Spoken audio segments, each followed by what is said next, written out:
মুখ্যমন্ত্রীর বিরুদ্ধে 100 কোটির মানহানির মামলা। মুখ্যমন্ত্রীর বিরুদ্ধে মানহানির মামলা বিরোধী দলনেতা। কয়লার কালো টাকা নিয়ে মুখ্যমন্ত্রীর অভিযোগে মামলা।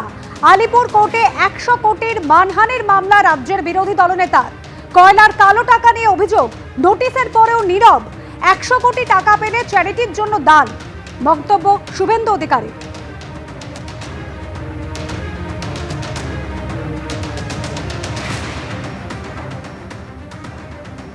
আর এনে মুখ্যমন্ত্রী মমতা বন্দ্যোপাধ্যায় কি বলেছিলেন শোনাবো। আমরা যদি করতে পারতাম না, অনেক কিছু করতে পারতাম। বলছে কয়লার টাকা কে খায়? অমিত শাহ খায়, হোম মিনিস্টার। কি করে খায়? গদ্দারের থ্রুতে টাকা যায়। গদ্দার অ্যাডপ্টেড সন হয়ে গেছে, গদ্দারের থ্রুতে টাকা দেয়। সাথে আছে এক জগন্নাথ। জগন্নাথ ধামের জগন্নাথ নয়, পুরীর জগন্নাথ নয়, বড় ডাকাত জগন্নাথ বিজেপির। জগন্নাথের থ্রুতে টাকা যায় শুভেন্দু অধিকারীর কাছে, আর শুভেন্দু অধিকারীর থ্রুতে টাকা যায় অমিত শাহর কাছে। কলকাতা হাইকোর্টের প্রধান বিচারপতি হিসেবে শপথ নিলেন বিচারপতি সুজয় পাল। আজ কলকাতা হাইকোর্টের 1 নম্বর কক্ষে হয় শপথ গ্রহণ অনুষ্ঠান।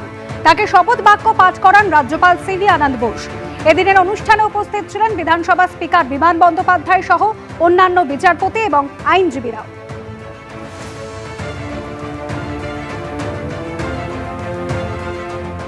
কলকাতা হাইকোর্টের প্রধান বিচারপতি হিসেবে শপথ গ্রহণ করলেন সুজয় পাল। অভিনন্দন মুখ্যমন্ত্রী মমতা বন্দ্যোপাধ্যায়। বিচারের উচ্চস্থানে তার নিয়োগকে স্বাগত জানাচ্ছে পোস্ট মমতা বন্দ্যোপাধ্যায়।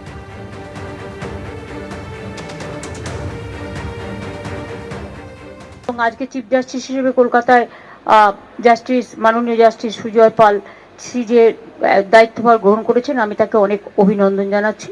নতুন বছরের শুরু থেকেই কিন্তু উদ্বেগ বাড়াচ্ছে নিপা ভাইরাস। মারণ এই ভাইরাস আক্রান্ত 2 জন নার্সের একজন কোমা থেকে বেরিয়ে এলো। তরুণী নার্সের অবস্থা কিন্তু সংকটজনক। কোমায় থাকলেও যন্ত্রণাদায়ক উদ্দীপনায় সাড়া দিচ্ছেন, এমনই খবর হাসপাতাল সূত্রে। চোখ খোলার চেষ্টাও করছেন ওই তরুণী।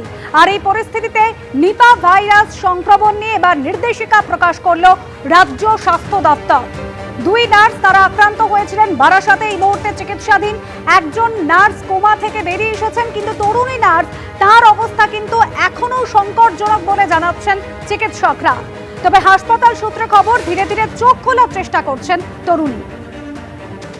সন্দীপ সরকার আমাদের প্রতিনিধি রয়েছেন আমাদের সঙ্গে টেলিফোন লাইনে। সন্দীপ, তরুণী নার্স প্রথমত কেমন রয়েছেন এবং রাজ্য স্বাস্থ্য দপ্তর কি নির্দেশিকা প্রকাশ করল? দেখো, রাজ্য স্বাস্থ্য দপ্তরের তরফ থেকে 2টি পৃথক গাইডলাইন দেওয়া হয়েছে। একটি গাইডলাইন হচ্ছে যারা এই চিকিৎসার সঙ্গে যুক্ত থাকবেন, অর্থাৎ যারা নিপা আক্রান্ত এবং নিপা সংক্রমণ হয়েছে এমন উপসর্গ নিয়ে যারা আসবেন, তাদের কিভাবে চিকিৎসা করা হবে, কিভাবে নিজেদের সুরক্ষিত রেখে চিকিৎসা করা যাবে, এই সম্পর্কে একটি গাইডলাইন প্রকাশ করেছেন তারা। এবং আরেকটি গাইডলাইন প্রকাশ করা হয়েছে যারা ল্যাবে কাজ করবেন, এই নিপা আক্রান্তদের স্যাম্পল কিভাবে সংগ্রহ করবেন, অর্থাৎ পরীক্ষার জন্য নমুনা নেবেন কিভাবে, এর একটা গাইডলাইন দেওয়া হয়েছে। কি কি সুরক্ষা মেনে নমুনা সংগ্রহ করতে হবে তার একটা গাইডলাইন আছে। এবং আরেকটি গাইডলাইন সম্পূর্ণ হচ্ছে চিকিৎসা সংক্রান্ত। এই 2টি গাইডলাইন আজকে স্বাস্থ্য ভবনের তরফ থেকে প্রকাশ করা হয়েছে। আর যে 2 জন চিকিৎসাধীন রয়েছেন বারাসাতের নারায়ণা হাসপাতালের 2 নার্স, তার মধ্যে একজন ভেন্টিলেশন সাপোর্ট সিস্টেম তার এই মুহূর্তে লাগছে না। ভেন্টিলেশন সাপোর্ট সিস্টেম তার খোলা হয়েছে। তার বাড়ি পূর্ব মেদিনীপুরের ময়নাতে। সেই নার্সের শারীরিক অবস্থার গতকালের তুলনায় কিছুটা উন্নতি হয়েছে। আরেক নার্স যিনি কোমাতে রয়েছেন, তার অবস্থা কিন্তু অপরিবর্তিত, সেরকমটাই স্বাস্থ্য ভবনের তরফ থেকে জানা যাচ্ছে। তিনি এখনো কোমাতে রয়েছেন, শারীরিক অবস্থার উল্লেখযোগ্য কোনো উন্নতি হয়নি। তার ক্ষেত্রে যাবতীয় যা কিছু অ্যান্টিভাইরাল যা পরীক্ষামূলকভাবে চিকিৎসকেরা দিচ্ছেন, সেই একই অবস্থাতে ওই রোগী রয়েছেন।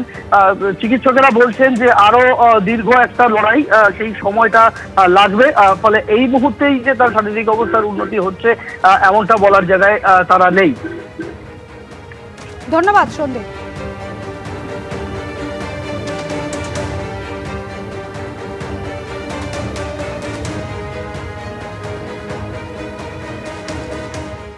এবিপি আনন্দ, এগিয়ে থাকে, এগিয়ে রাখে।